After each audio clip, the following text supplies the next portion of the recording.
I should have turned back the moment the trees began to hum. Not the wind through leaves kind of hum, but something deeper, metallic, resonant, like the inside of a massive bell after it's been struck. I felt it in my ribs before I heard it with my ears. In hindsight, that should have been enough to send me home, but hindsight always arrives too late, dragging its useless wisdom behind it like a broken limb. My name is Elias Wren. I'm the last living cartographer of Blackthorn Province. At least, I was when I stepped into the Ironwood Labyrinth. Whether I still am now, as I write this with trembling hands and a dwindling sense of what's real, remains uncertain. If anyone ever finds these pages, know that I tried. And if you're reading them inside the labyrinth, God's help you. Strangely, the forest was quiet the morning I entered. No hum, no strange vibrations in the ground, no strange metallic tang lingering in the air. Just silence. Dense, almost suffocating silence. The kind travelers try to convince themselves is peaceful even when every instinct screams otherwise. The trees were tall, impossibly tall, their trunks thick as towers and the color of tarnished iron. At first glance, they only looked metallic, dark gray bark that glinted like steel when the light hit it. But when I touched one, it felt cold.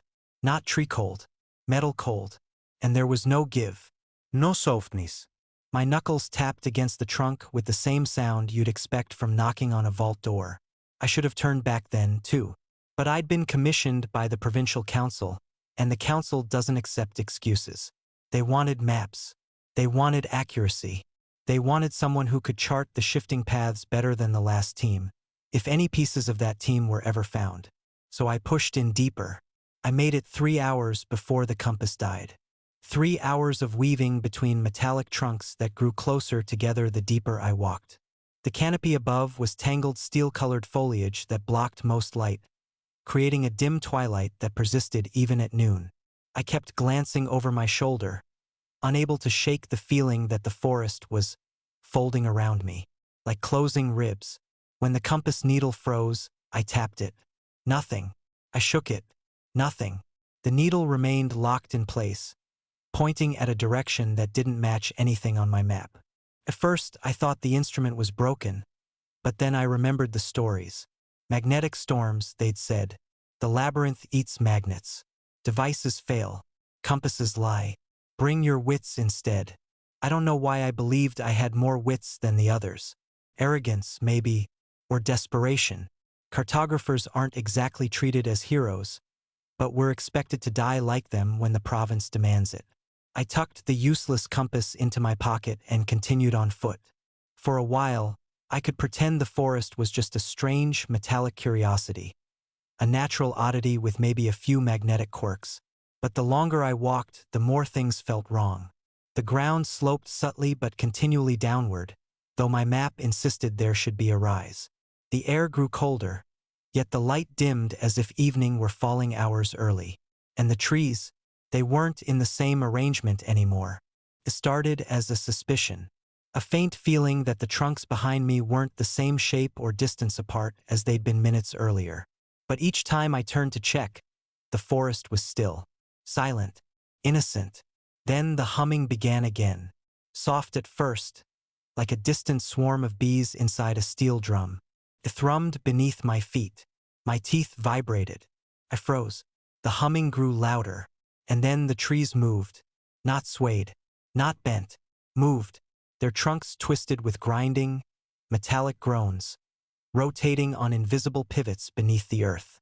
Branches unfolded like mechanical limbs adjusting into new positions.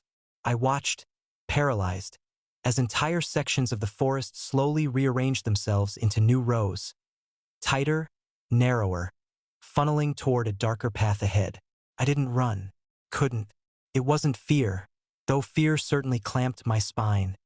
It was awe, sickening awe, the kind that roots your feet to the ground and whispers, "You're seeing something no human was meant to witness." When the humming softened, the forest stilled once more. The labyrinth had settled, locked into its new configuration. Only then did I breathe. When I turned around, the path I'd come from no longer existed. In its place stood a wall of uniformly aligned trunks. too close together for even a child to slip between. The only available route was the narrow passage the forest had created. It was an invitation, or a demand. I swallowed hard and stepped forward. Each footfall echoed strange and hollow against the iron-hard roots curling across the forest floor. I kept one hand on the rough metallic bark as if anchoring myself to a reality that felt increasingly thin. I tried carving a small marker into one trunk with my knife, but the blade barely scratched the surface. Sparks jumped, bright and angry, and the knife snapped in half. I stared at the broken blade in disbelief. That knife was tempered steel. Whatever these trees were, they were stronger. I stuffed the useless hilt into my pack and moved on. The path tightened further, narrowing until my shoulders brushed the trunks on either side. I felt the cold metallic surface press against my ribs like unyielding brackets. That's when I saw the first sign of them. At first, I mistook it for a root jutting across the ground, but no. Roots don't leave drag marks. Not like that. A long trench carved through the soil, as if something heavy had been dragged, or had dragged itself through the corridor. The trench led forward. I didn't want to follow it, but the labyrinth had arranged the path such that I had no choice. After maybe an hour, though time had begun to warp inside my head, I reached a clearing, or what counted as one in a forest like this. A circular space where the trunks spread outward, forming a rough metal ring. And in the center lay a body. I approached slowly, cautiously, my breath shallow. The figure was slumped against a fallen ironwood trunk. Their clothes were shredded, their skin gray from cold or blood loss. Their hair was matted with dried mud and leaves, and their face was turned toward me. Eyes open, unblinking, lips cracked. A faint, metallic sheen coated their skin. I knelt beside them and touched their shoulder. Cold. Not corpse cold. Metal cold. Their hands were twisted, fingers bent at unnatural angles, each tip sharpened into points, as if the bones themselves had been pulled outward and hardened. Their torso had faint ridges beneath the skin, like seams or plates. I staggered back, bile rising. This was no decomposed body. This was mid-transformation. Something about the labyrinth had changed them. I scrambled away, heart pounding hard enough to bruise ribs.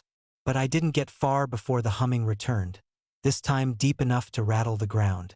The trees at the edge of the clearing shifted again, sealing the entry path behind me with a final clunk like a closing vault. I was trapped in the clearing. And then the body's head turned. Not fully, but enough that I couldn't deny it. The neck made a soft grinding sound. The eyes, dull and metallic, blinked slowly. The jaw twitched in a stiff, unnatural movement. I pressed my back to a trunk, breath torn from me. The figure raised a hand. The sharpened fingertips scraped against the ironwood floor. A whisper, dry, mechanical, escaped their lips. "Don't stay." Then their arm dropped, body collapsing fully, stilling once more. I didn't move for several minutes. Couldn't. My heart punched inside my chest like it wanted out. I tried to steady my breathing, telling myself the figure was dead, that nerves sometimes twitched in corpses, that I'd imagine the words. But the trunk behind me vibrated with the forest's pulse, and deep within its metallic grooves I heard a whisper echo back, "Don't stay." I didn't plan to, but the labyrinth had made plans for me. When the trees unlocked again and shifted to form a new path, a single narrow corridor leading deeper into the metallic dark, I stepped forward because standing still was worse. Because in the corner of the clearing, half hidden behind an ironwood root, I saw something that made my blood freeze. A map, torn, mud-stained, marked with the crest of the last expedition, the one that never returned. I picked it up with shaking hands. The map was wrong, impossible. The routes twisted into spirals, the landmarks scribbled out and rewritten, entire sections covered with frantic notes. The trees move, the forest remembers, don't follow the humming, don't let them touch you, and one line scribbled over and over, ink smeared like blood. IT wants cartographers most. I folded the map and shoved it into my pack, pulse hammering. The labyrinth knew exactly what I was, and it wanted me deeper inside. I walked, not because I trusted the new path, no sane person would, but because the alternative was to stay in that clearing with a half-metal corpse whispering warnings at me from stiff, broken lips. Every instinct screamed that the path was a throat and I was stepping willingly toward its stomach. But terror has a way of making even nightmares look like options. The corridor the trees had created was narrower this time, as if the labyrinth were testing how tightly it could press me before I'd panic and run. The trunks loomed on either side, their ridged surfaces brushing my clothes with a faint scraping sound that made my skin crawl. Every time my shoulder grazed one, I flinched, imagining those metallic tendrils burrowing beneath my skin the way they had in the corpse. I looked at my hands every few minutes just to make sure the fingers were still fingers. Soft, flesh-colored, unsharpened. To distract myself, I tried to examine the torn expedition map. That was a mistake. The scribbled loops and lines didn't resemble any navigational logic I knew. Trails doubled back into themselves. Notes contradicted earlier notes. One section was labeled East Path in block letters, then crossed out and replaced with not East. Never East. Forget East. Another corner had been rubbed away completely, the fibers torn as if someone had tried to erase a place into non-existence. The air grew colder. The dim forest twilight deepened into something like dusk. I glanced upward, but the canopy was unchanged. Still a snarled weave of metallic leaves that filtered the light into blue-gray veils. The sun wasn't setting. The forest itself was darkening. The humming started again. This time it was faint, a distant vibration like the low toll of an enormous bell submerged underwater. But its effect on me was immediate. My breath stuttered. My heart stumbled. Some deep animal instinct recognized the sound as a predator's call. Even if my conscious mind didn't understand it, the humming came from all directions. No, I whispered to myself. No, no, keep moving. Don't listen. But the map's message echoed in my mind. Don't follow the humming. What did that even mean? How does one not follow a sound that surrounds them? I walked faster, boots crunching over iron-hard roots. My hand shook as I reached for the canteen at my belt. My water tasted metallic, as if the forest seeped into everything, even what I carried with me.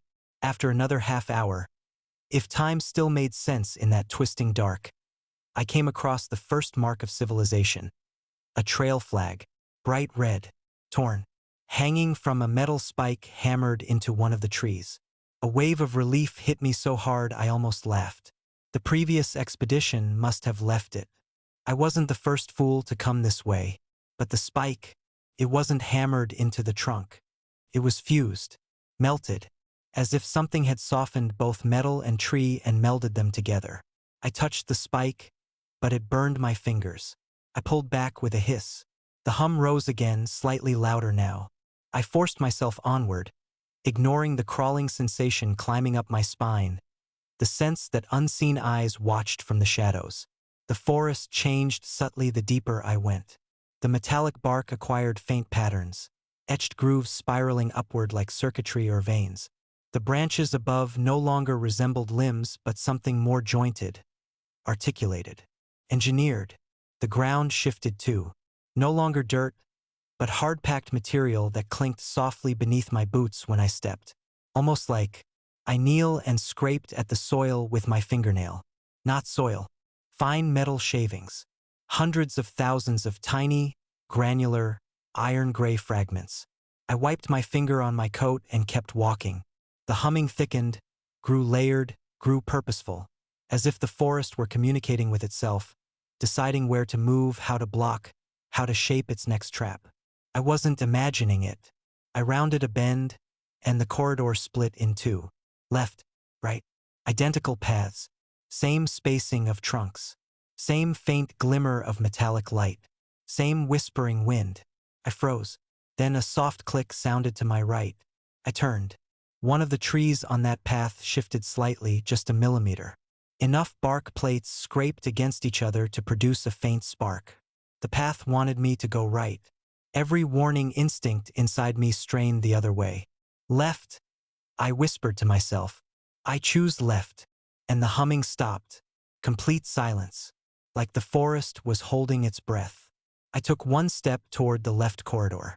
The trees reacted instantly, not gradually like before, not with slow mechanical groans. They lunged. The trunks snapped into motion, twisting and slamming together like enormous jaws closing shut. Where the left path had been, only seconds before, there was now a wall of black iron bark, locked into place with a deafening clang that reverberated through my bones. A message as clear as words. Not that way. I staggered backward, heart punching at my ribs. The right path remained open, waiting. Fine I matter shakily. Fine, you win. And I walked right. The corridor widened as if pleased with my compliance. The humming resumed, but now with a different rhythm, almost cheerful, or triumphant. I kept my hand on my pack, fingers brushing the edge of the expedition map. The paper pulsed faintly, as if reacting to the forest's shift. I pulled it out and looked again. The lines had changed. I wasn't imagining it. The paths had reconfigured themselves on the page, and new scribbles appeared at the bottom margin. Words I swear hadn't been there before. Don't let it guide you. My breath hitched, but it was too late for that. The forest was guiding me. Hours passed. Long enough that my legs ached and a stitch burrowed beneath my ribs. I stopped at what appeared to be a natural alcove between the trunks. The space felt sheltered enough to catch my breath. But the moment I sat, the trunks shuddered. The alcove tightened. Branches bent inward. The cage leapt to my feet, heart hammering wildly, and the trees relaxed again. Slowly, disappointedly, reverting to their original positions. The labyrinth didn't want me to stop, so I kept walking. Eventually, the terrain changed again.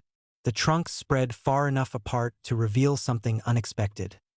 Structures. Not houses, not cabins, not anything human-built. Metallic pillars rose from the ground, some a few feet tall, others towering like obelisks. They were the same material as the ironwood trees, but smoother, polished, etched with intricate geometric carvings that hummed softly. A massive archway stretched between two of the largest pillars, an arch made of interlocking plates that shifted subtly, aligning and realigning like clockwork. Beyond the arch lay another clearing. I stepped under the arch, breath frosting in the suddenly frigid air. The clearing was circular, about 20 yards across, lit by faintly luminous patches on the ground, glimmering nodes embedded in the metal soil. A network of thin, glowing lines connected them like veins beneath translucent skin. And at the center stood a figure. They were facing away, silhouetted in the dim blue glow, their posture rigid, their arms slack at their sides. "Hello!" My voice cracked. "Are you alive?" The figure didn't move. I stepped closer, boots whispering against the metal dust. Step, step, step. When the figure turned, it was slow, too slow, like rusted joints grinding back into motion after decades of stillness. And when their face fully rotated toward me, my stomach fell. It wasn't a person. Not anymore. Their skin gleamed with metallic sheen, their jaw unnaturally cracked, their eyes replaced with dark reflective surfaces like polished iron marbles. The transformation was complete. I stumbled backward. "No, no, stay away." The figure raised a hand. Not aggressively, not threateningly, pointed. Behind me, I turned. Beyond the arch, the trees were shifting again, twisting into a spiraling corridor that bent deeper into the forest's heart. The metallic figure pointed again, insistently, as if urging me, warning me to go. "Is that the way out?" I whispered, a slow shake of its head. "Not out." "Then what?" Before I could ask, the humming swelled to a deafening roar. The ground vibrated. The pillars around the clearing lit from within. The archway slammed shut behind me with slicing metal plates. And the figure, eyes glowing now, spoke in a voice like scraping chains. "Run." So I ran. I didn't think. My legs moved before my mind did, sprinting through the only opening left as the labyrinth rearranged itself violently behind me, sealing the clearing, sealing the figure inside. The forest roared. Trees twisted, crashed, slammed together. Sparks rained from grinding branches. The air vibrated hard enough to rattle my teeth. I ran until my lungs burned and the humming faded. When I finally skidded to a stop, bent over and gasping, I found myself in front of something impossible, something unnatural. A door, a massive iron door, embedded in the side of a colossal tree trunk. Smooth, unmarked, seamless, waiting, and my name, Elias Wren, was carved across it, freshly, as if carved moments ago, by something that knew I was coming. I stared at my name carved across the iron door, each letter cut clean and deep, gleaming faintly in the cold blue shadow of the forest. The grooves were fresh, sharp-edged, flakes of metallic dust still clinging to the carved lines. Someone or something had carved this for me, not for the expedition, not for a lost traveler. For me. My breath fogged in front of me. I reached out instinctively, fingertips trembling, and hovered just above the carved letters. The metal radiated faint warmth. Not warmth like fire, warmth like breath. I jerked my hand back. No, y whispered. No, not touching that. But the door. It pulled at me. Not physically. Not with any visible force. But with a sensation under my ribs. A tugging weight behind my sternum. As if my name itself were a hook and the door was reeling me in by it. The air around the door vibrated softly. Not humming like the trees, but resonating. A higher tone. The thinner one. Almost attentive. Like something behind that door was listening. I took a single step backward. The door responded. A seam split down its center, silent, smooth, and the two have slid a few inches apart. A slit of darkness opened between them, a narrow vertical void that swallowed all the faint forest light. I froze. The door waited. It didn't open further.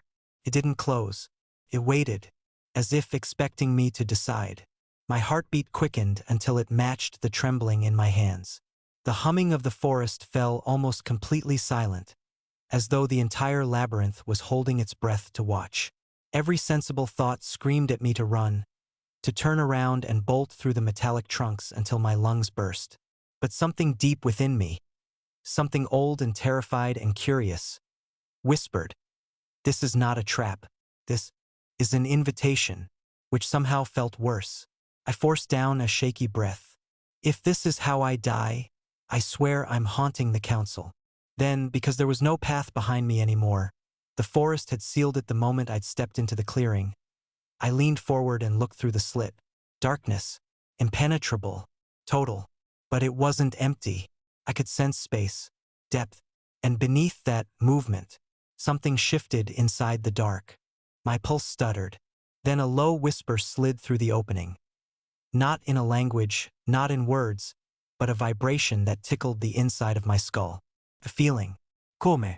The seam widened another inch. I stepped back, but the world lurched. No, not the world. Me. The forest tilted sideways. The trunks blurred, bending inward. My vision flickered, black creeping in around the edges like ink dripping through my eyes. I dropped to one knee, clutching at the metal ground. The labyrinth was doing something to me, pulling me, squeezing me, pressuring me toward the door. The message wasn't subtle anymore. Enter, or be reshaped. I staggered to my feet and, before I could talk myself out of it, stepped through the gap. The door slid shut behind me with a gentle click, and the world went black. I don't know how long I stood there in the void. Seconds, minutes, it felt like neither. The air was still cold, but breathable. I reached a hand out. My fingers met nothing.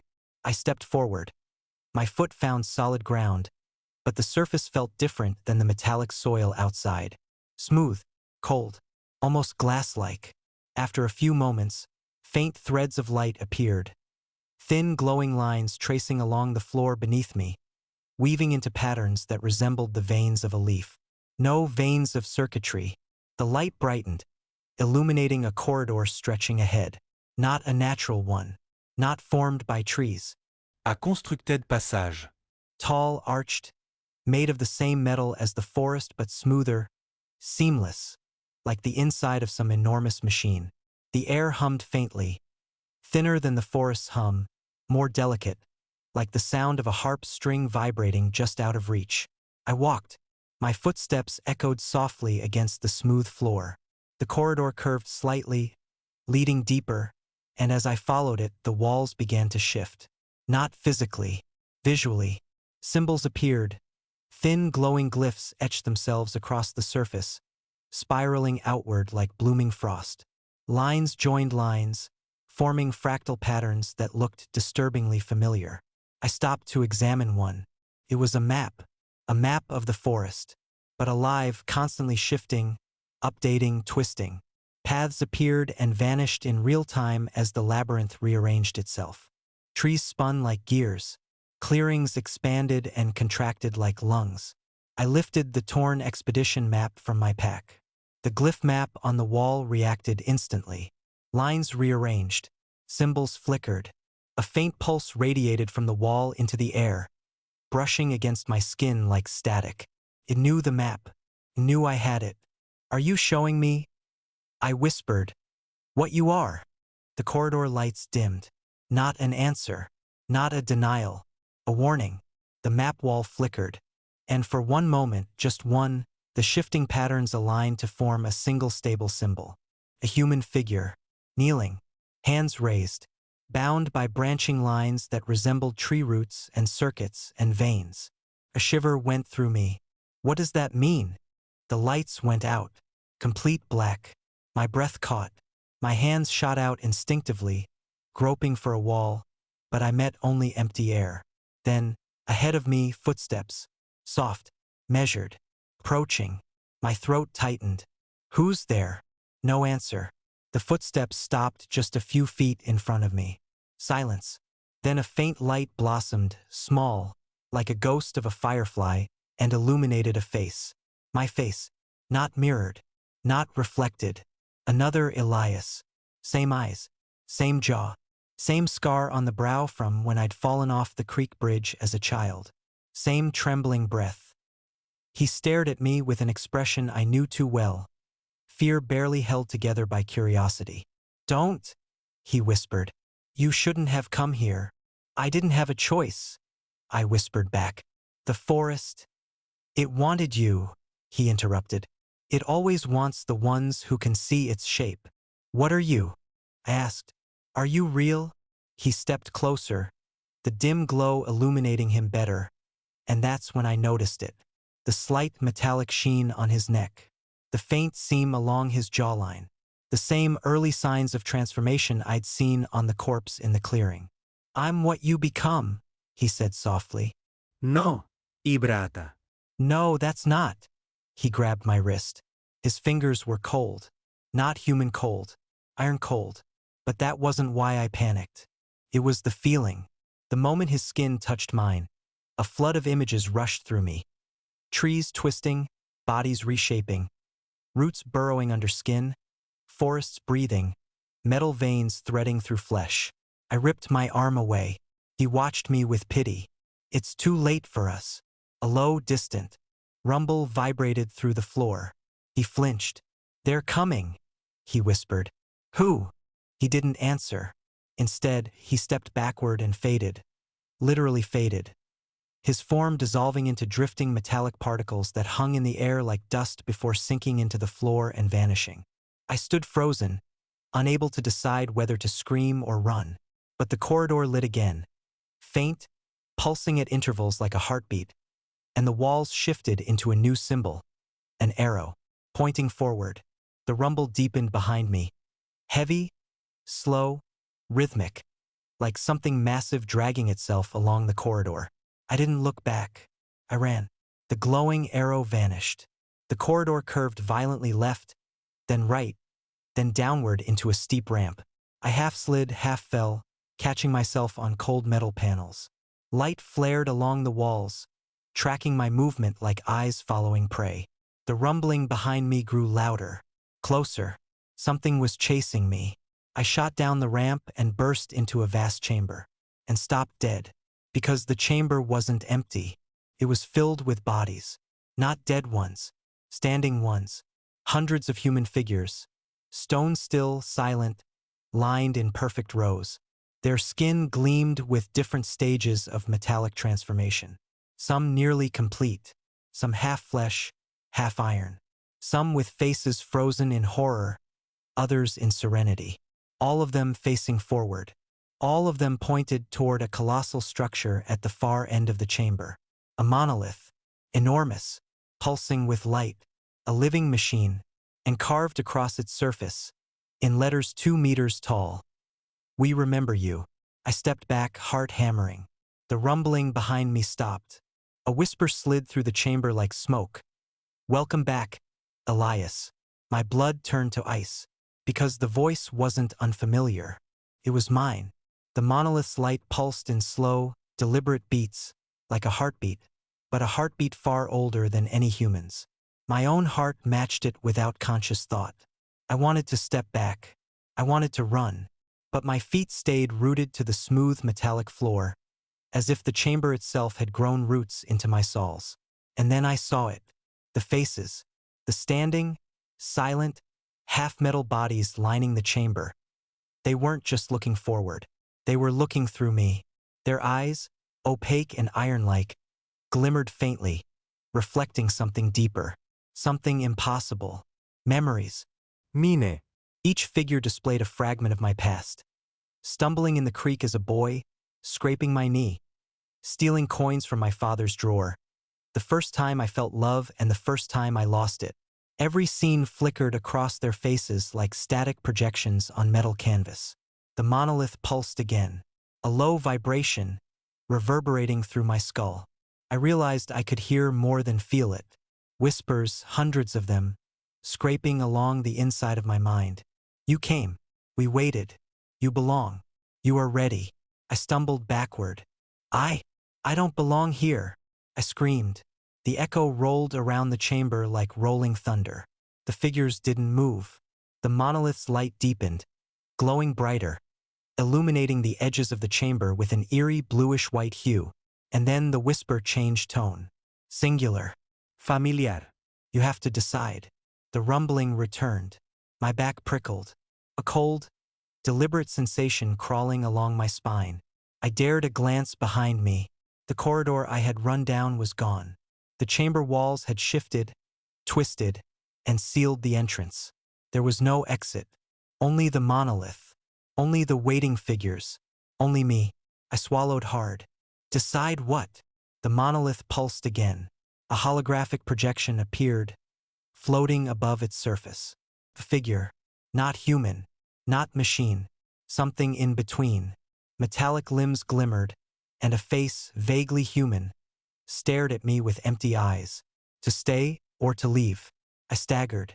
"Leave," I croaked. "If you leave, you return to the labyrinth. Its paths will change. Its tests will continue. You may never find another exit. You may be consumed." I felt the metallic dust in the chamber stirring, tiny particles swirling like mist around my boots. I wanted to run anyway. "If you stay," the monolith pulsed, and the words burned into my mind. "You will become one of us. Remember, transform, see what we see, know what we know." I took a step back. My foot pressed against a floor panel. It shifted slightly under pressure. A faint hissing, almost like whispered laughter, echoed from below. I froze. The labyrinth decides. The half-metal figures began to move, slowly, jerkingly. Their motions reminded me of wind-up toys, yet there was a precision in every step. They turned their heads in unison toward me. The light in their eyes intensified. I realized they weren't just reflecting my memories. They were watching me, judging me, probing me for weakness. The air vibrated. The temperature dropped. I could see my breath in front of me, twisting with metallic dust. I had to choose. I took a step toward the monolith. The figures didn't stop me.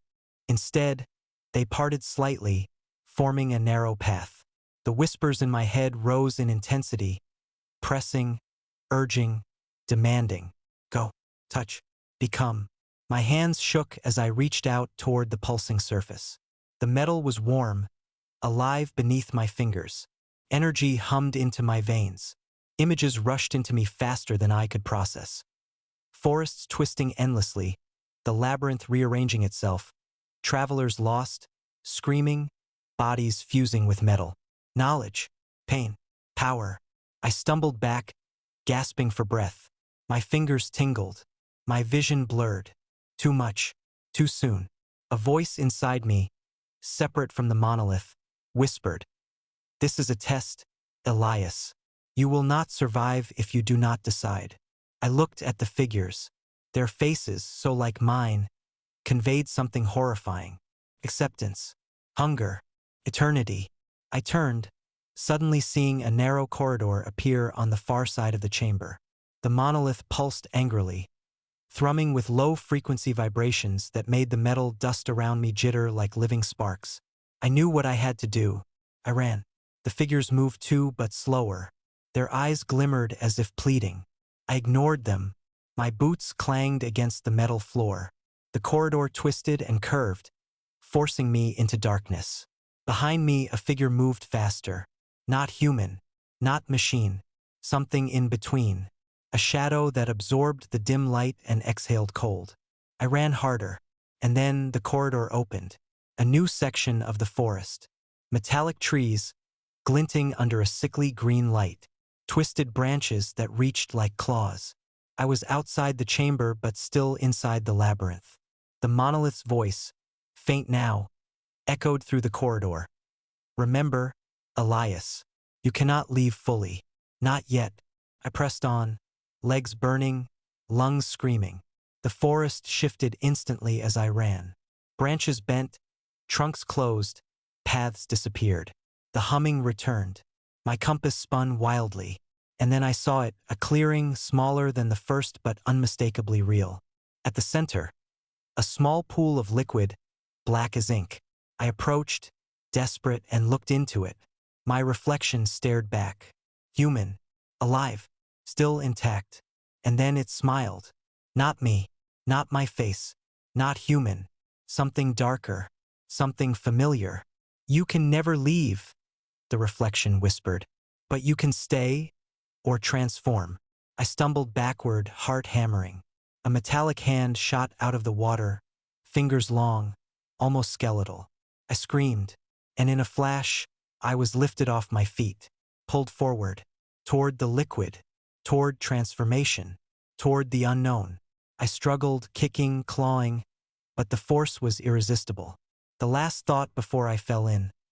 Maybe staying alive isn't enough. Maybe surviving is the real nightmare. And then darkness swallowed me.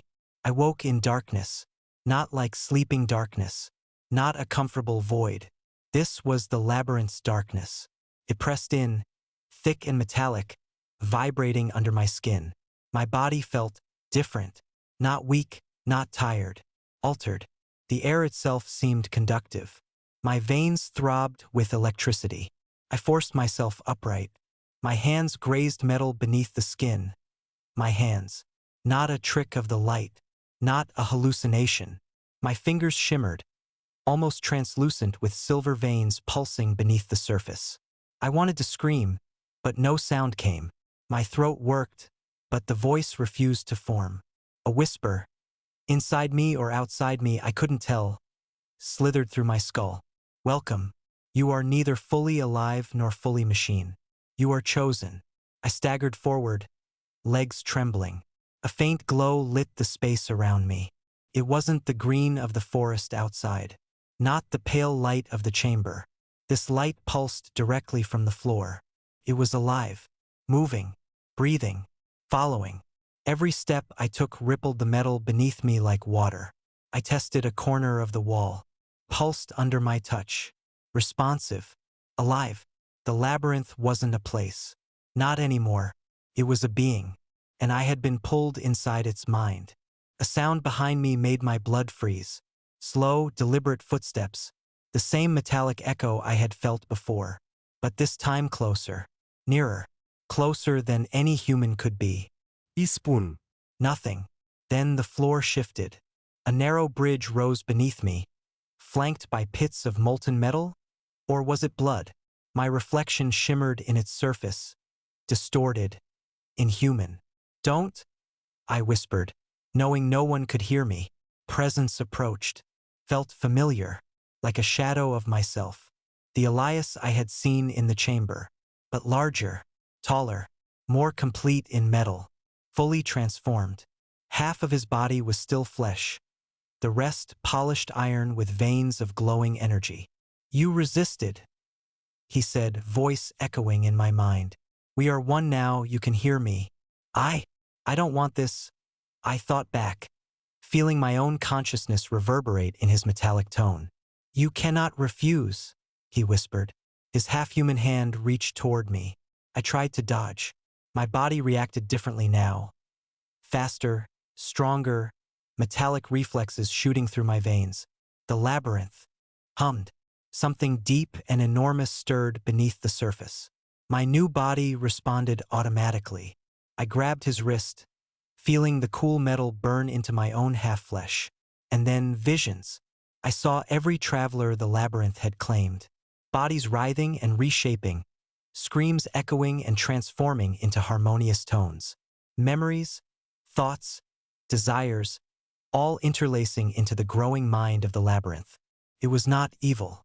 Not exactly. It was a predator, a collector, a consciousness that fed on adaptation, survival, transformation. I staggered backward. What are you doing to me?" He smiled. Not cruelly, not kindly, simply knowingly. "Teaching you, showing you, preparing you. You are next. You could resist, but resistance is futile." The bridge trembled. I stumbled.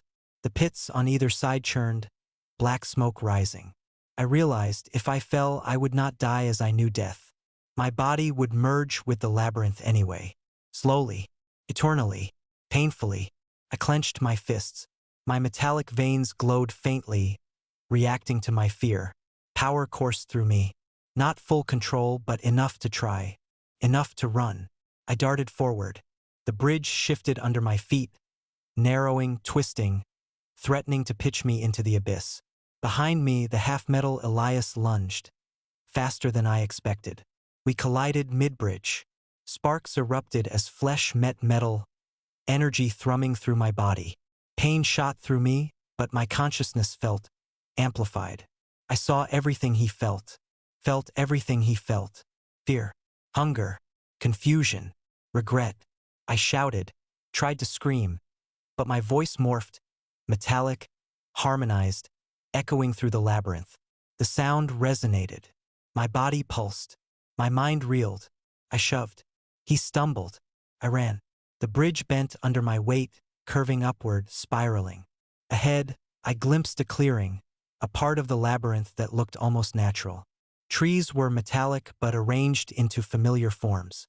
A faint green glow. Calm. Safe. I didn't hesitate. I plunged into it. Immediately, the trees shifted, bending, twisting to block my retreat. Paths I had passed before closed instantly. The forest rearranged itself. The whisper returned, a chorus now. "You cannot leave. You will not leave. You belong." I stumbled into a grove. Metallic leaves clinked in a silent wind. In the center, something moved. Slow, large, shadowed. A traveler, or part of the labyrinth itself. Couldn't tell. Closer, closer. Then a voice, human, fragile, terrified. "Elias." I froze. My eyes locked on a figure partially fused with metal. Human eyes, desperate, watching me. Another survivor? Another lost soul? Or another echo of myself? I've been waiting," it whispered. It shows me the way sometimes. But a shiver ran through its metallic body. It wants more. It feeds. It doesn't care who it takes. I stepped forward. "Who are you?" The figure hesitated, then whispered a name. "Nara. Can we leave?" I asked. Her eyes widened.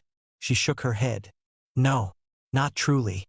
But sometimes, if you let it think you belong, it allows you to move. For now. But it changes you." I understood. Fully. Whatever freedom I might find was temporary. Illusion. And the labyrinth, massive, infinite, sentient, would always hunger for more. A low rumble started beneath us. A pulse. The ground vibrated. I realized the labyrinth was sensing me, learning me, responding. I glanced at Nara. Her half-human body trembled, energy pulsing beneath her skin.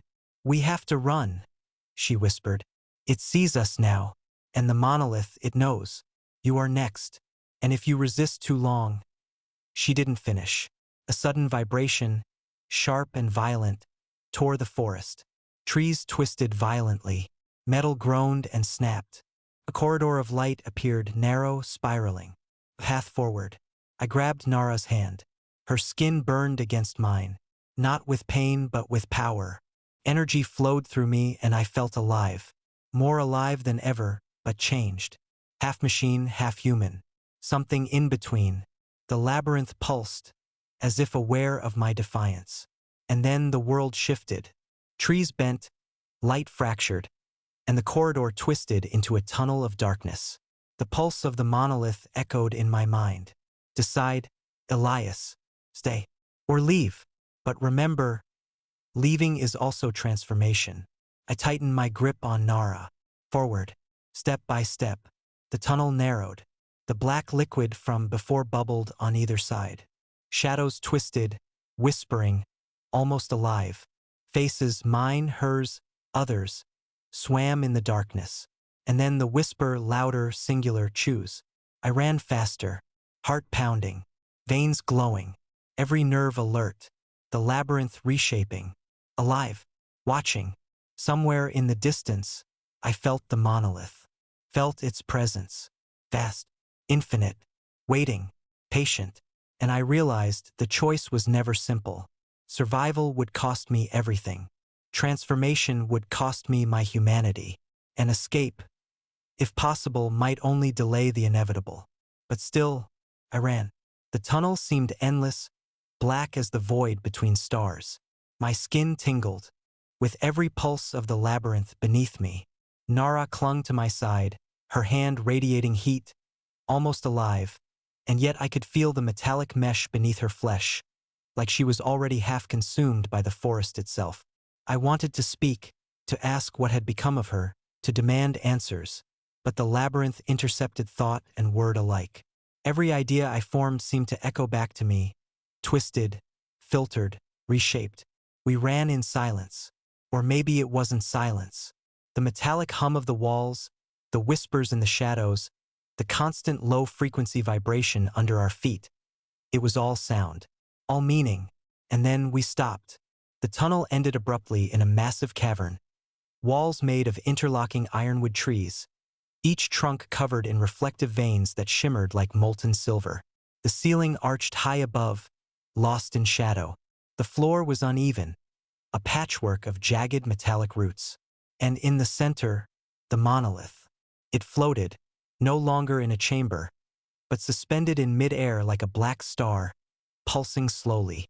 Its surface rippled with light, shifting constantly, forming shapes that I could barely comprehend. Faces, memories, impossible geometries, and fragments of time itself. I froze. My body wanted to move, but the labyrinth had learned my hesitation. Every pulse of the monolith vibrated in my chest. Every breath I drew seemed to echo against its will. Nara whispered, barely audible, "It knows we're here." I could feel it. The monolith saw me, felt me. We weren't just inside the labyrinth, we were part of it now. The transformation had begun the moment I touched its surface. But now, it was accelerating.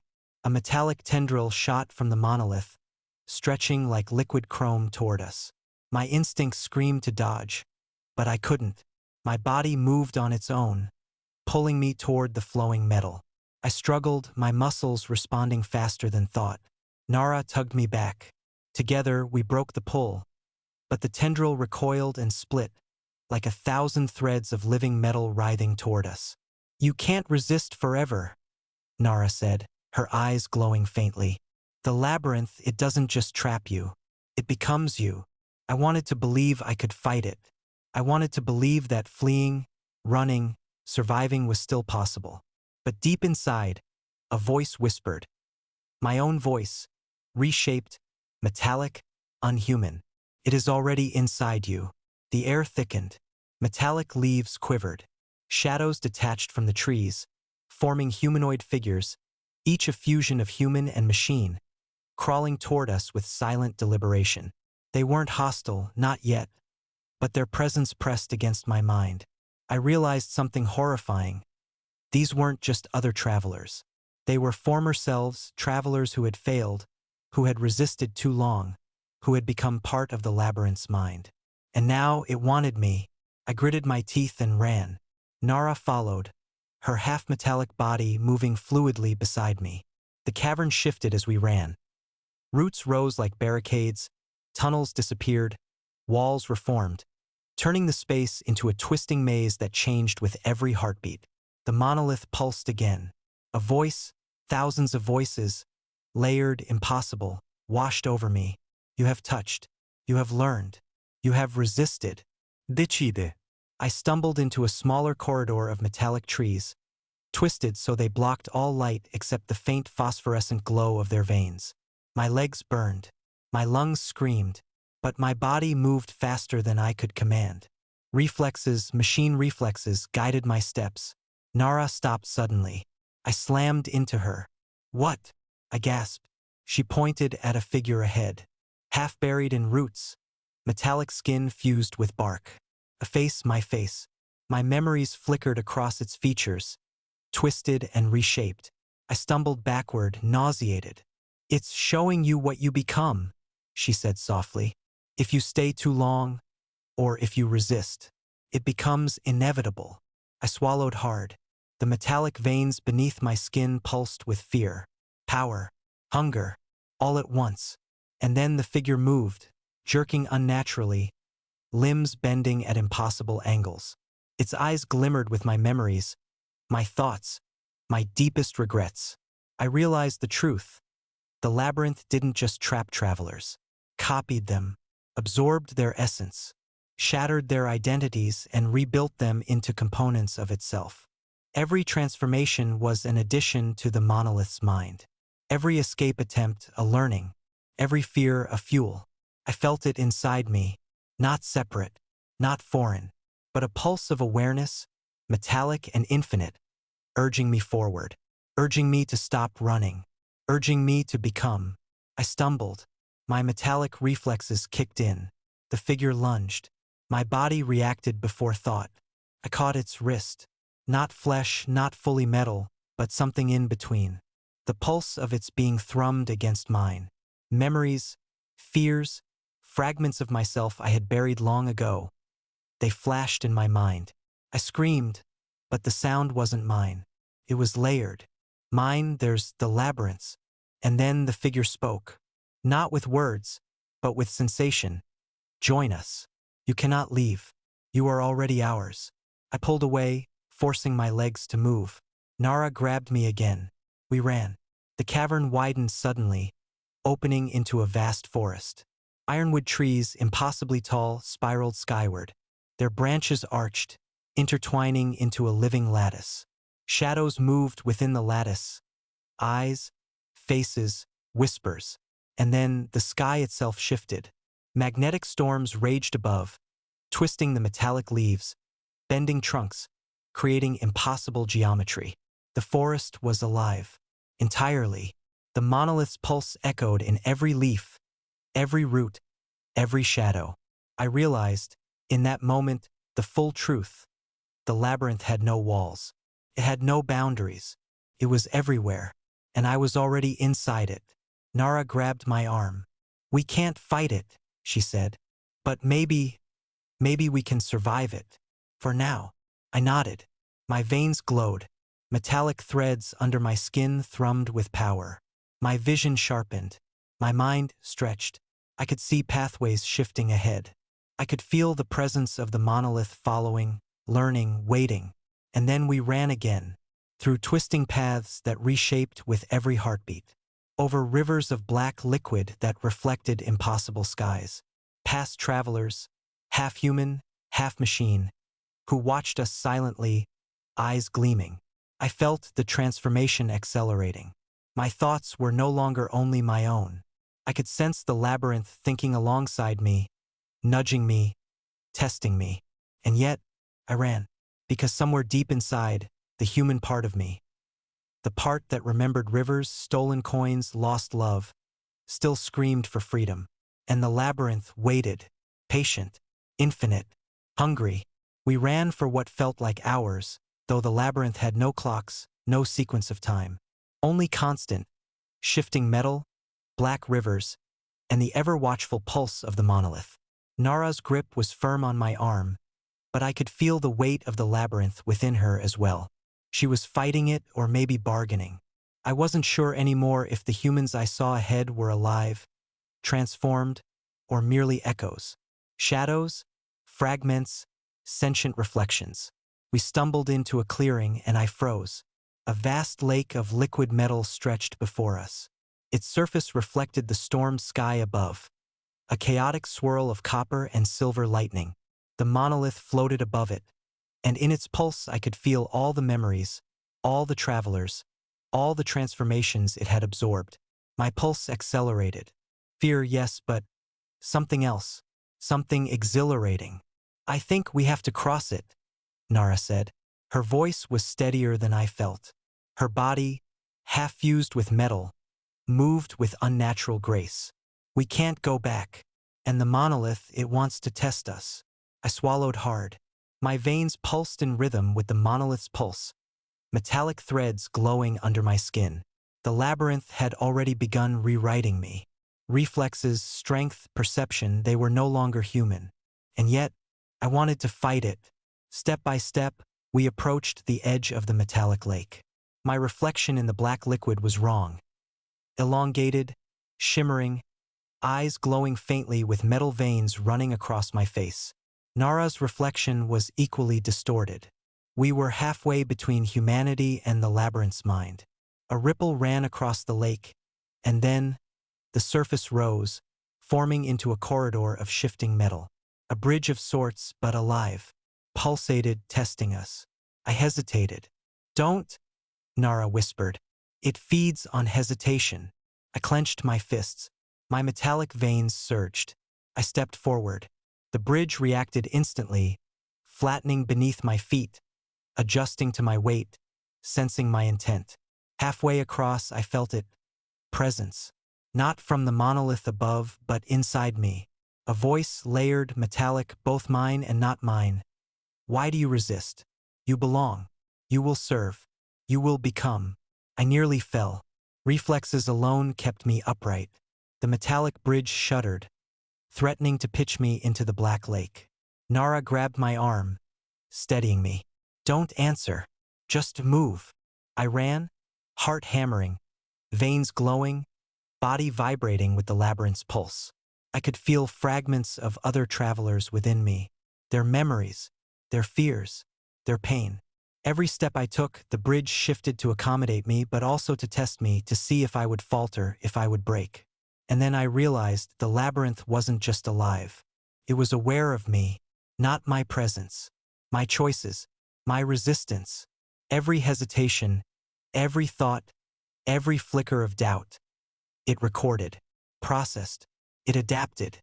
Halfway across, a wave of the black liquid shot upward like a hand. I dodged instinctively, but Nara wasn't fast enough. The liquid clutched her leg. She screamed. A sound that was human, metallic, and amplified all at once. I lunged, grabbing her waist, pulling her free.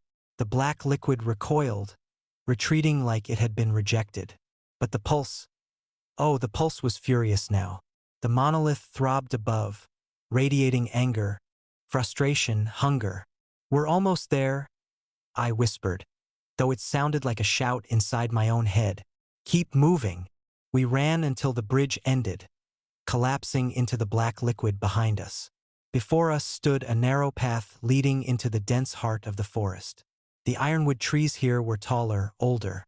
Their bark shimmered with veins of silver, pulsating with life. And in the center, a door, or something that resembled a door. It was a massive slab of metal, black as the monolith, with glowing runes etched into its surface. I stepped closer. The runes shifted as I approached, forming shapes I could almost comprehend. Warnings, promises, threats. A language older than humanity. Nara reached out to touch it, Her metallic fingers brushed the surface. Pulsed. A ripple ran through the ground.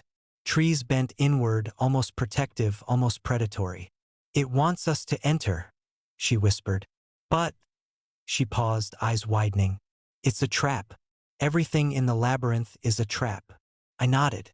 My hand moved to touch the door.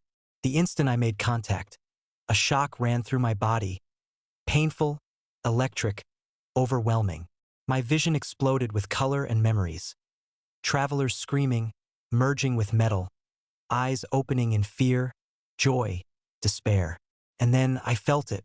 The monolith was inside me.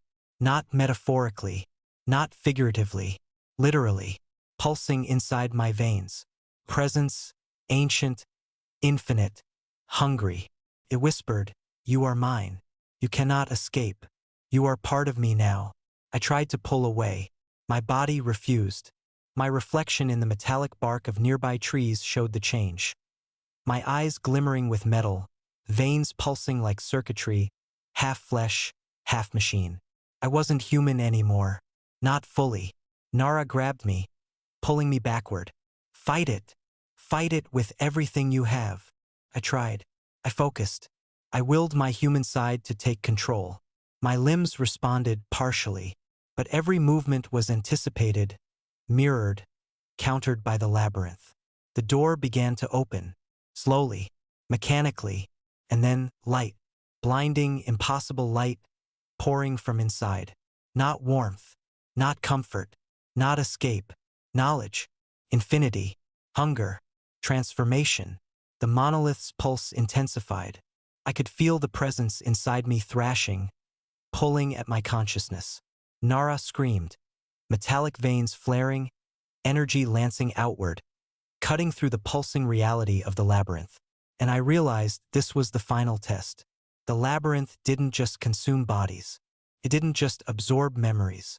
It tested willpower, morality, identity, and only those who could navigate the balance between resistance and acceptance survived. I stepped forward. Nara beside me, her energy intertwining with mine. Every fiber of my being screamed to run, to fight, to resist. But part of me, the metallic part, knew there was no escape. Only transformation. Only adaptation. Only survival in a new form. The door yawned wide. Light flooded us.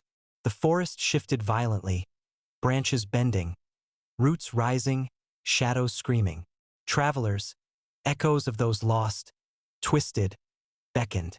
And then, step by step, I entered. The light swallowed me, not painfully, but like a flood that rewrote reality itself. Nara's hand gripped mine, but even that felt different, strange. Her pulse was faster, yet metallic, half synthetic. Half of her still clung to humanity, but I could feel the rest of her already folded into the labyrinth's mind. I took a step forward, and the ground beneath me shifted. Not physically.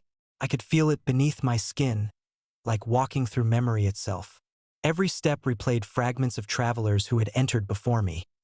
Their terror, despair, acceptance, resistance. Some faces twisted in agony, others serene. The monolith pulsed, a heartbeat massive enough to resonate through reality. Its light formed paths, corridors of pure metal and memory, folding space into impossible geometries. I realized I was no longer in a physical forest. I was inside its mind.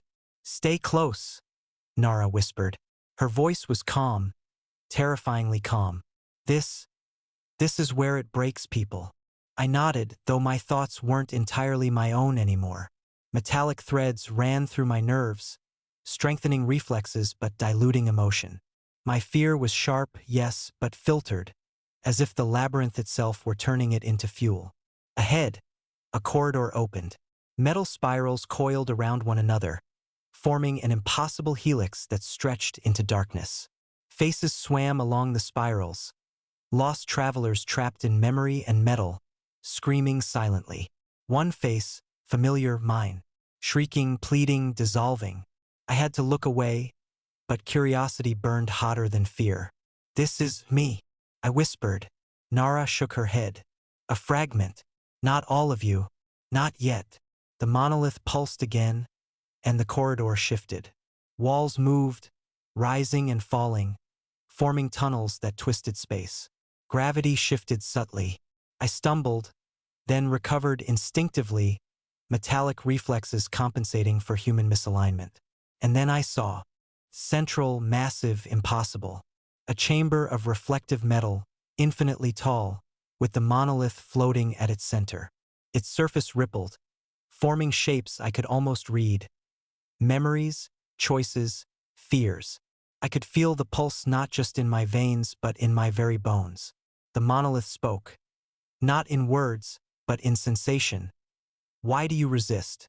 I felt my own thoughts echoed back, twisted, distorted.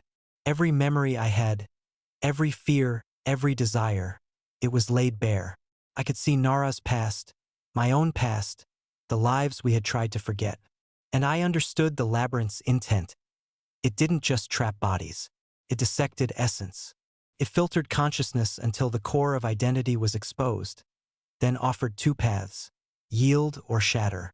I stepped closer. My reflection on the monolith's surface flickered. My metallic veins glowed, intertwining with shadows of my former self. I could feel fragments of other travelers, their voices layered over mine. Join us, fight us, become us. Nara's hand pressed against my chest. Energy lanced outward from her, slicing through the monolith's pulse. Focus, she shouted. If you let it overwhelm you, it consumes everything. I fought, not physically but mentally. The metallic threads in my veins writhed like serpents, twisting fear into clarity, horror into determination. I could feel the monolith adapting to me, anticipating my responses, mimicking my thoughts. But I still had something it didn't, human stubbornness. It attacked. A wave of memory, metallic sensation, pure psychic force. I staggered, fell to my knees. My reflection split into shards, thousands of me screaming. Some reached for the monolith. Others tried to pull back. I realized with a sinking clarity. If I failed now, I wouldn't just die. I would become part of it, indistinguishable from the monolith's consciousness, another fragment feeding the hive of metal and mind. I screamed, not in fear but defiance. My metallic veins flared. Energy pulsed outward, cutting through the ripples of the monolith's assault. Nara joined me, her own pulse intertwining with mine. We pushed forward together, and for the first time I realized we weren't just surviving, we could fight. The monolith shifted, warping space violently. The floor rose like a wave of metal. The walls twisted. The ceiling spiraled infinitely. Fragments of travelers surged toward us, screaming silently, but Nara and I pressed onward, moving faster than thought. Reflexes, instinct, raw will, metallic enhancement, all combined. And then we reached the heart, a core of liquid metal, black and reflective, a vortex of memories, desires, fears, all spinning in impossible geometries. The monolith pulsed around it, enormous, omniscient, omnipresent. I realized the truth. This was the labyrinth's mind made tangible. Its consciousness, its hunger, its entirety. And I was standing at the center. The core rippled, forming shapes. Faces of travelers, my own face, Nara's, fragments of people I'd never met but somehow remembered. They reached for me, whispered, yield, become, belong. I shook my head. My veins glowed. I could feel metallic threads under my skin uncoiling, lashing outward. Energy surged. Not just survival instinct. Something else. Something human. Something stubbornly alive. The monolith pulsed in response. Its presence flooded my consciousness. Thousands of layered thoughts screaming for control. But I fought. Not to escape, but to retain me. Nara's pulse intertwined with mine. She had fully embraced part of the transformation, but her mind remained clear, guiding me. Together, we channeled energy into the core, pushing back the wave of assimilation. Fragments of travelers surged against us, but we were unrelenting. I felt something shatter inside the monolith. Not the whole being, but a fracture, a crack in the infinite consciousness. The vortex wavered, Faces twisted, fragments screamed. The metallic threads of the labyrinth recoiled. And then I understood. The monolith wasn't invincible. It was a mind infinitely adaptive, infinitely patient, but it could be resisted. Not fully defeated. Not escaped. But contained momentarily. I fell to my knees, exhausted. Nara beside me, her metallic veins flickering, but her hand steady. The core of the monolith pulsed slowly, like a heartbeat recovering from trauma. I had survived, but I wasn't fully human anymore. My veins, my reflexes, my thoughts, they were changed. Metallic threads intertwined with my nerves, my perception, my memory. I was no longer wholly mine, but neither was I wholly the labyrinth's. A voice, layered, metallic, omnipresent, whispered, "This is not the end. You cannot leave. You are part of me, but for now you are your own." I nodded, understanding. Survival was not freedom. Resistance was not victory. But for the first time I felt hope. Not the naive hope of escape, but the grim, burning hope of choice. And in the heart of the Ironwood Labyrinth, that was enough for now. The labyrinth didn't welcome us back. We had survived the monolith's core, fractured its consciousness enough to carve a small space of autonomy. But the forest itself had not forgiven us. The trees twisted violently as we stepped onto the path, metallic branches scraping the sky, groaning like tortured sentinels. Shadows of travelers long consumed flickered in the undergrowth, their eyes glowing faintly. Some whispered, some screamed. All watched. Nara moved beside me, her stride fluid, unnatural. Her metallic veins pulsed in rhythm with the labyrinth's residual heartbeat, but her expression remained human. I too felt the change. My reflection in a metallic puddle was no longer entirely mine. Eyes shimmered with a copper hue, veins glowed faintly, and I could hear faint echoes, memories not my own, stitched into my consciousness. "We can't linger," Nara said softly, eyes scanning the shifting terrain. "It knows we survived. Every step we take, every thought we have, it can sense it. It will come for us again." I nodded. Words felt heavier now. Thoughts bled into one another. Every decision was amplified by the metallic threads running through my nerves. Every movement predicted before I even acted. Survival wasn't instinct, it was strategy, instinct, and resistance combined. The forest shifted again. Paths we had taken before vanished, replaced by corridors of jagged ironwood, shimmering silver veins twisting into impossible angles. Compasses and devices failed. My pulse synced with the faint hum of metal beneath my feet. We were deep, deeper than I had imagined possible. A sudden creaking drew our attention. The trees ahead bent, forming a cage-like corridor. Shadows pressed against the metallic walls, reaching with twisted limbs. Faces flickered. Travelers we had never met, some familiar, some horrifying. They didn't move in unison, but their intent was clear. They were warnings, predators, fragments of the labyrinth's consciousness attempting to corral us, to force us into submission. I raised my hands instinctively, energy pulsing outward. Metallic threads in my veins reacted, cutting the shadows into shards. Some dissipated. Others recoiled only to return moments later. Nara's voice broke the tension. "Don't just fight. Move. Every motion matters." We pressed forward. The trees shifted, trying to mislead, but we moved as one, human instinct guided by metallic reflex. The labyrinth responded with subtle changes. Corridors narrowed, bridges of black metal rose and fell. Roots coiled like serpents around non-existent floors. Hours, or perhaps minutes, time was meaningless. Passed in silence except for the constant pulse beneath our skin and the occasional whispers of memory fragments we could not identify. My mind felt crowded with voices. The lost, the transformed, the assimilated. I struggled to distinguish my own thoughts from theirs. And then we saw it. Clearing. Unlike any other. The trees here were older, denser, twisted into grotesque shapes, their veins glowing brighter than ever. At the center, a monolithic tower of black metal, smaller than the core but pulsating with concentrated intelligence. The labyrinth had reconstructed a new center, a note of power perhaps more dangerous than the last.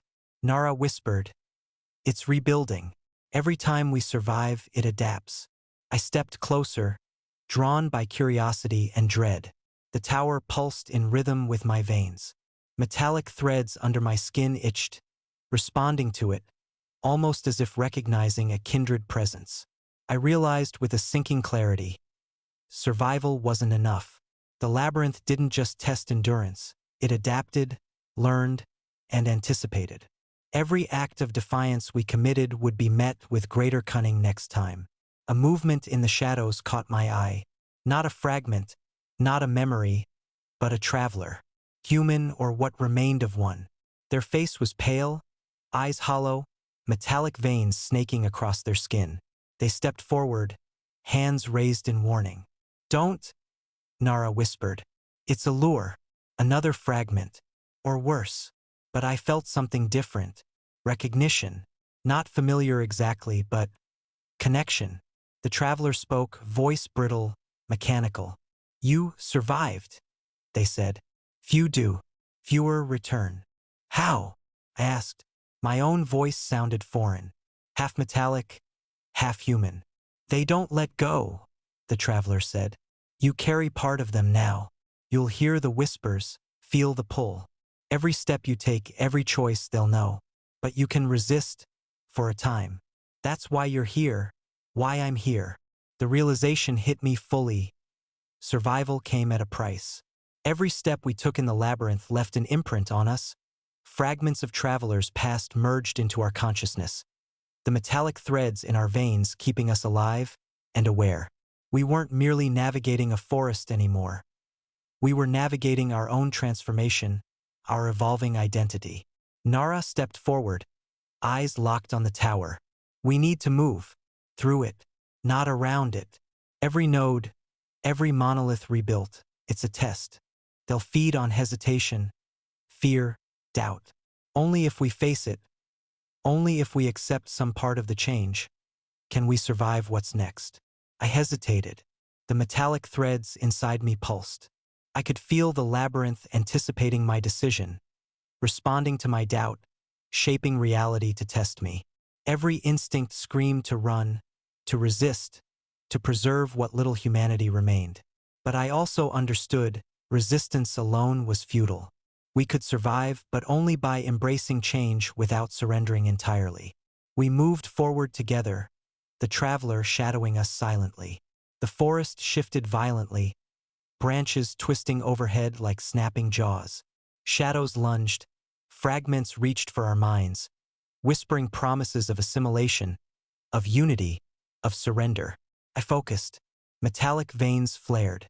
Energy coursed through my body, harmonizing with Nara's, weaving a protective resonance. We were stronger together, a hybrid of human will and metallic enhancement, partially transformed yet stubbornly alive.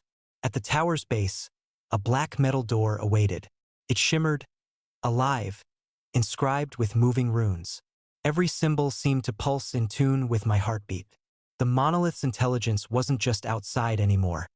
It was entwined with us, within us, a constant presence we could neither ignore nor destroy. Nara placed her hand on the door. I followed instinctively. The moment we touched, the forest responded.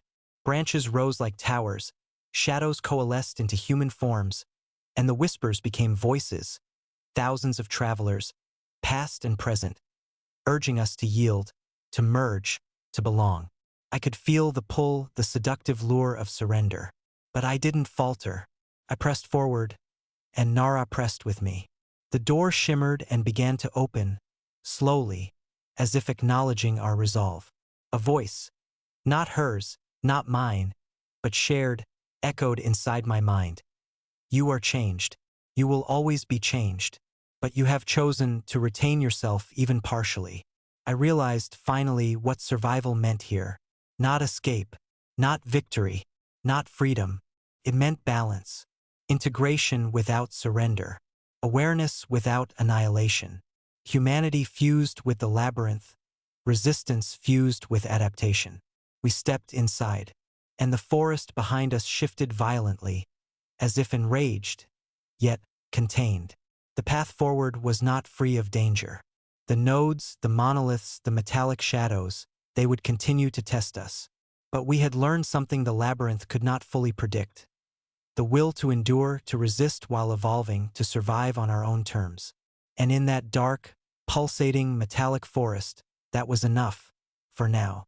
The door closed behind us with a metallic sigh, echoing through the labyrinthine corridors of steel and shadow. For a moment, silence enveloped us. A strange, suffocating silence, broken only by the faint pulse running beneath our skin, resonating with the metal around us. I could feel Nara beside me, her heartbeat, or what passed for one, syncing with mine. We had survived the monolith's core. We had survived its adaptive intelligence, its psychic tendrils, its whispers of surrender. And yet, we were not free. The interior of this new chamber was unlike anything we had seen. The walls shimmered with an almost liquid metallic surface, reflecting distorted versions of ourselves. My reflection wasn't just my own. Fragmented travelers flickered across the surface, some screaming, some pleading, some merely watching. I realized with cold clarity. They were us or what we might become. The forest's memory had fused with ours, a permanent echo. Nara stepped forward, her metallic veins pulsing in patterns I didn't fully understand. "It's a sanctuary, maybe," she said, voice low. "Or a trap. I can't tell which anymore. The labyrinth adapts, always. But we're alive. Alive." The word felt foreign. My veins still hummed with energy, metallic threads crawling beneath my skin. I flexed my fingers. Metallic filaments rippled across them, but the warmth of flesh remained. I was both human and something else. Something forged by the forest, tested by the monolith, hardened by survival. A tremor shook the chamber. Shadows flickered across the walls, forming shapes. Twisted, half-human, half-metallic, fragments of the labyrinth's prior victims. They moved with intent, not random, not chaotic. The monolith's intelligence had followed us here, adapting, learning, attempting to corral us once again. "We have to move," I said, voice steady despite the fear gnawing at the edges of my mind. "We can't linger. Every second counts. If it adapts to us here, we'll be trapped forever." Nara nodded, eyes scanning the shifting surfaces. "Then we go deeper. If the labyrinth wants to test us, let's control the test, at least as much as we can." The chamber shifted as we stepped forward, a living entity of metal and shadow. Walls rose and fell, corridors twisted impossibly, and the reflections of past travelers pressed toward us, their silent screams amplifying the metallic pulse in our veins. I realized the labyrinth was not just a forest. It was an organism of memory, metal, and intelligence, and we were now partially its children. We pressed on. Each step carried weight, memory and energy intertwining, making us stronger, yet tethering us more firmly to this living maze. Our awareness expanded. I could sense the currents beneath the metal floor, the pulsing nodes within the walls, the residual echoes of travelers long consumed. Some sought help, some warned us, some tried to dominate our minds. But Nara and I moved together, harmonizing our pulses, weaving a protective rhythm that allowed us to navigate without succumbing. Eventually, we reached a bridge spanning a metallic chasm. The bridge trembled, suspended by threads of unknown origin, reflective as glass but sharper than blades. Below, the shadows writhed, rising like waves of black liquid, faces flickering within. "Do you see them?" I asked, voice barely above a whisper. Nara's gaze followed mine. "Every fragment, every echo, it's the labyrinth's memory. They want us to fear them, to hesitate. Don't give them that power." I inhaled deeply. The metallic threads in my veins thrummed, a resonance I had learned to control. I reached out, instinctively touching Nara's hand, and together, we moved across the bridge. The shadows lunged, but our pulse, synchronized and amplified, sliced through them. Some fragments dissipated into sparks of light. Others recoiled, giving way to the path ahead. At the other side, a vast chamber opened. At its center stood a new monolith, smaller than the core we had faced before, but alive, pulsing with a black light that seemed to breathe. The floor beneath it rippled like liquid metal, reflecting our fragmented forms. "This is the final node," Nara said, voice tight. "If we survive this, we might find a way out. Or at least survive long enough to learn its patterns." I stepped closer. The monolith responded. Pulses of energy rippled through the chamber, weaving into my metallic veins. I felt the labyrinth probing, testing, judging. It wasn't just watching, we were part of it now, and it knew that we knew it. A whisper echoed, not from the monolith, but inside my mind. "Yield. Become. Belong." I shook my head, resisting.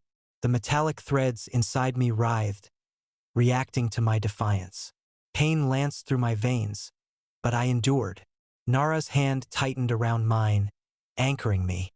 "We decide what we become," she whispered. "Not it. Not them." We advanced together, hands intertwined, pulses synchronized. The monolith responded with waves of memory, visions of travelers it had consumed, of what we might become if we failed. The visions clawed at my mind, forcing fear, doubt, and despair. I clenched my fists. Metallic energy surged through me, harmonizing with Nara's. Together, we channeled it into the monolith, not to destroy it, but to fracture its control, to assert our own will. The chamber shook, ripples of metal echoing our pulse. The shadows screamed, some dissipating, some recoiling, all challenged. And then, silence. The monolith's light dimmed, rippling slowly, acknowledging our defiance. The chamber steadied. The echoes of past travelers lingered, but they no longer reached for us. For the first time, I felt clarity, a fragile, terrifying clarity. Nara exhaled, leaning against me. "We've survived it, but we're changed.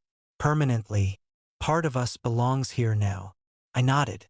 The metallic threads in my veins pulsed softly, in rhythm with the labyrinth.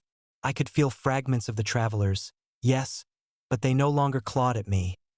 They whispered occasionally, curious, not threatening. I was both part of the labyrinth and my own self. A realization dawned. Survival here wasn't escape. It wasn't victory. It was integration. It was balance. To survive, we had to walk the line between humanity and the labyrinth, between resistance and adaptation. We moved forward, deeper into the forest, not as victims, not as fugitives, but as something new. Something forged by trials, by metallic veins, by the living pulse of a forest that could twist reality itself. Branches shifted around us, forming corridors that seemed less hostile than before. Shadows lingered, watching, but we no longer feared them. They were fragments, echoes, not threats. We had endured, and in that endurance we found a strange mastery. Nara squeezed my hand. "We'll never leave," she said. "Not truly, but we can survive. We can exist, even thrive, if we stay vigilant, if we remember who we are." I looked at her, at my own reflection flickering in a metallic puddle, half human, half metal, fully alive. And I understood. The Ironwood Labyrinth was not meant to be conquered, not meant to be escaped. It was meant to endure, to test, to shape those who entered it. And we, like it, had endured. The forest twisted, breathed, watched. And we moved forward, a pulse of life and metal, human and transformed, surviving in the heart of the impossible. The labyrinth would change. We would change. But in that dark, shifting, metallic forest, for the first time, I felt a not fear, not hope, not triumph, but certainty. We existed, and that was enough.